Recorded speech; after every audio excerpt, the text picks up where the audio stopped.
जय गुरु जी। गुरु जी हमारे बहुत ही प्रैक्टिकल गुरु हैं। उन्होंने समय समय पर बहुत सारी बातें बताई जिसको हमें अपने डे टू डे लाइफ में ज़रूर उतारना चाहिए। उन्होंने सारी चीज़ों को प्रैक्टिकल करके दिखाया भी।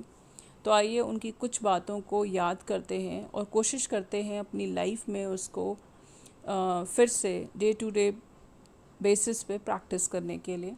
गुरुजी ने कहा था कि आपको अपना सोशल सर्कल बहुत स्मॉल रखना चाहिए।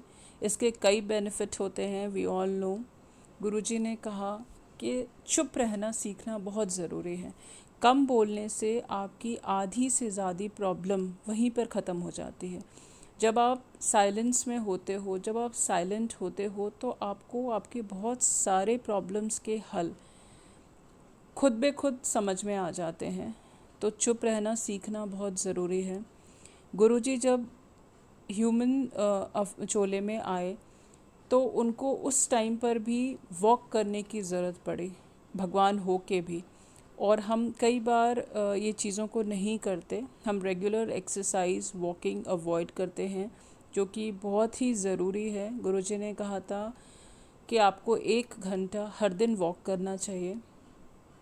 पानी पीने के लिए गुरुजी ने बताया कि पानी आपकी हर समस्या, हर बीमारी का उपाय है। और अगर ये डॉक्टर ये बातें सबको बता दे तो फिर डॉक्टर की तो बिज़नेस ही बंद हो जाएगी। तो वॉक करना बहुत इम्पॉर्टेंट है।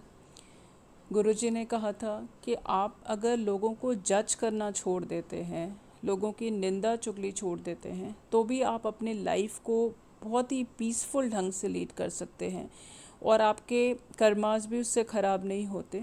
तो जो समय अभी होता है वो भी अच्छा होता है और आने वाला समय भी अच्छा होता है।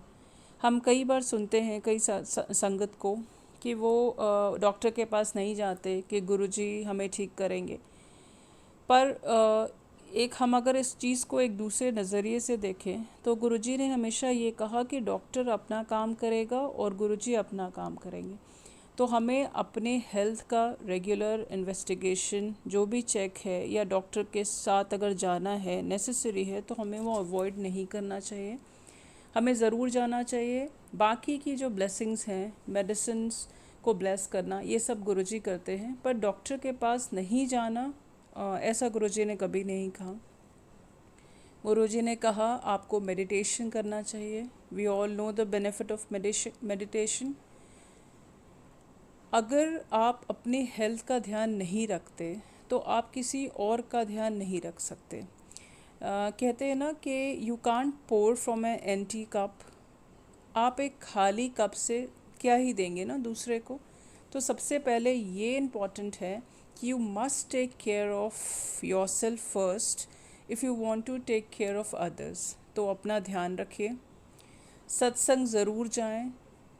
क्वालिटी ऑफ सत्संग पे ध्यान रखें, ना कि क्वांटिटी ऑफ सत्संग से। आप कितने नंबर ऑफ सत्संग जाते हैं ये मैटर नहीं करता, पर अगर आप एक भी सत्संग जाते हैं और आप वहाँ 100% होते हैं और शब्द कीर्तन सुनते हैं और डिसिप्लिन में रहते हैं तो वो ज़्यादा इम्पॉर्टेंट है।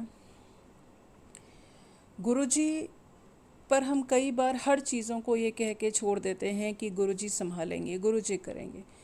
पर एज अ पेरेंट्स अगर हम सोचें, हम भी अपने बच्चे से यही चाहते हैं ना कि अगर वो बड़े हो रहे हैं वो सीखें, अपनी ज़िंदगी को सीखें, अपनी मिस्टेक से सीखें और रिस्पॉन्सिबिलिटी लेना सीखें। वैसे ही जब आपका गुरु होता है तो आपका गुरु भी आपसे यही चाहता है कि अगर आपके ऊपर कोई प्रॉब्लम्स आई है तो आप गुरुजी से ज़रूर डायरेक्शन मांगें। पर ऐसा ना करें कि आप हाथ पे हाथ धर के बैठ जाएं और ये सोचें कि गुरुजी ही सब कुछ करेंगे। एज अ पेरेंट्स गुरुजी भी यही चाहते हैं कि हम भी अपना एफ़र्ट लगाएं, हम भी ये अपने गुरु को दिखाएं कि आपकी टीचिंग ने हमें कैसे मजबूत बनाया और कैसे प्रैक्टिकल बना के हम कैसे आपकी ब्लेसिंग्स के साथ अपनी प्रॉब्लम्स को जो प्रॉब्लम्स हमारे सामने आई हैं उनको हम कैसे पॉजिटिव होके और अपनी रिस्पॉन्सिबिलिटी के साथ उसको निभा रहे हैं। गुरुजी ने एक और बात कही थी कि हर इंसान को अपनी एक्सपेंस पे ना एक बहुत ध्यान रखना चाहिए। एक बार बात हुई थी बड़े घर की, तो गुरुजी ने कहा था कि लोगों को सोने के लिए कमरे चाहिए, पर वो फिर भी बड़े घर चाहते हैं कि उनका घर बहुत बड़ा हो, पर रहने के लिए तो एक कमरा बेनफ है। तो गुरुजी ने जैसा कहा कि अपनी चादर से ज़्यादा पैर फैलाना नहीं चाहिए। गुरुजी ने ये भी कहा था कि इंसान को बहुत ज़्यादा कर्ज़ लेकर कोई भी काम नहीं करना चाहिए। आपको अपने लिमिटेशन में रहना चाहिए और अपनी एक्सपेंसेस पर ध्यान रखना चाहिए। ज़रूरत से ज़्यादा पैसा गुरुजी ने कहा था वो उसी को देते हैं जिनको अपनों से दूर करना होता है।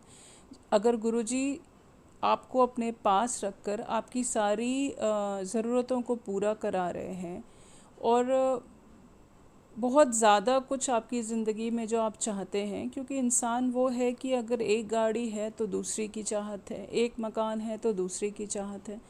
तो गुरुजी ने हमेशा समझाया था कि ज़रूरत से ज़्यादा चीज़ें होना भी बहुत बड़ी समस्या का कारण होता है।